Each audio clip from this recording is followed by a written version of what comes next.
Alley and Tim Priester, day one at Culver Academies. No pads today, Tim, but plenty of action. And also, I think people would like to hear about a certain number 14 that picked off 3 passes in his first practice. Yeah, Kyle Hamilton had 3 interceptions today. Now, to be fair, a couple more tips, so the play was being made by other people. But clearly he's around the football. He was actually playing strong safety, number 2 strong safety, behind Jalen Alley. And he's in the mix. We knew he was going to be in the mix, and he was very, very active today. It's a 7-on-7 day. They aren't in pads, so there isn't a whole lot with the D-line, O-line, but it's going to be interesting at linebacker where Jack Lamb came out with the number 1 unit. I'm going to predict right now he's not going to relinquish that. He'll be the starting Buck linebacker unless something happens to him. But over at the Mike, Asmar Bilal is the starter there, but we also saw Drew White and J.D. Bertrand getting a long look at that position. As you mentioned, it's 7-on-7 day. It's a lot of quarterbacks, wide receivers, corners. That's what you can see the most. They got a little bit of action in with the second units too. It's 2-on-2 early on, and there's going to be a heavy rotation of those sophomores. Each of them kind of makes a play, but I wouldn't say that any of the Joe Wilkins, Braden Lenzy, Kevin Austin, they don't stand out throughout a whole practice. So you know who the starting receivers are, but there was one moment today where you see that glimpse of what some of them can do, and Braden Lenzy catching a slant and taking it 75 yards effortlessly was in that. And not a great day for me for the quarterbacks, but maybe I'm judging too harshly because it's the first day. And I wouldn't say a great day for the DBs either. To note, Dante Vaughn came out as a starter at the boundary cornerback position. Troy Pride at his normal field position. They'll mix and match. I thought one of the more interesting things was Sean Crawford, how they utilized him. Yeah. Certainly, he's a nickel. Brian Kelly said afterwards they want him to have an opportunity to win a cornerback spot.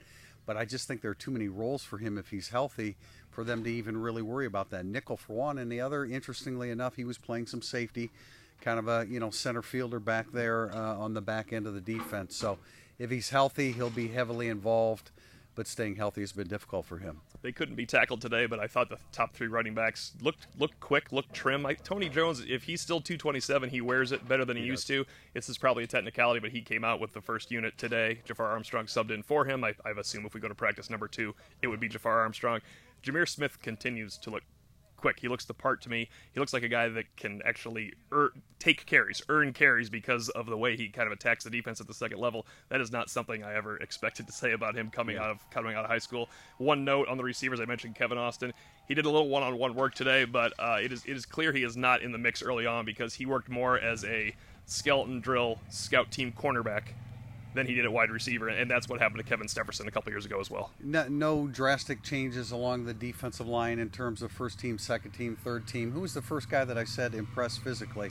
Justin Adamalola. Justin Adamalola. Now he's still third team, and he's going to have to fight his way to get on the field behind some really good shark ends that can rush the quarterback. But the depth is really good there. Other freshmen. The young cornerbacks, Wallace seems to be very active. Rutherford. I really like Maris Leofau and just the athleticism and bounce. Now, he doesn't look like he's physically ready to perform at linebacker. He could be a special teams guy, but long term, I would imagine they're going to redshirt him. But long term, I think people are going to like the bounce that he carries himself with. The requisite Phil Dracovic update, I thought, sporadic today. He still throws the deep ball better than he throws the short ball. It doesn't come out of the hand right. The ball, sometimes the placement is good even when that ball is tailing off, so we should put it, and I should say again, I didn't think Ian Book was great today, and you mentioned that as well, so that could be a first day of camp thing for quarterbacks. Brendan Clark, the freshman, sprayed it around a little bit as well. I'm anxious to see these guys. We come back on Thursday and then also on Saturday to see how much sharper they can be. Yeah, we don't normally get a chance to see him for a second time in Culver. That'll give us a little better idea. Some of the jitters will be off for the freshmen, even some of the older guys. I mean, I think anytime you're out here for the first time, you've been working hard all summer.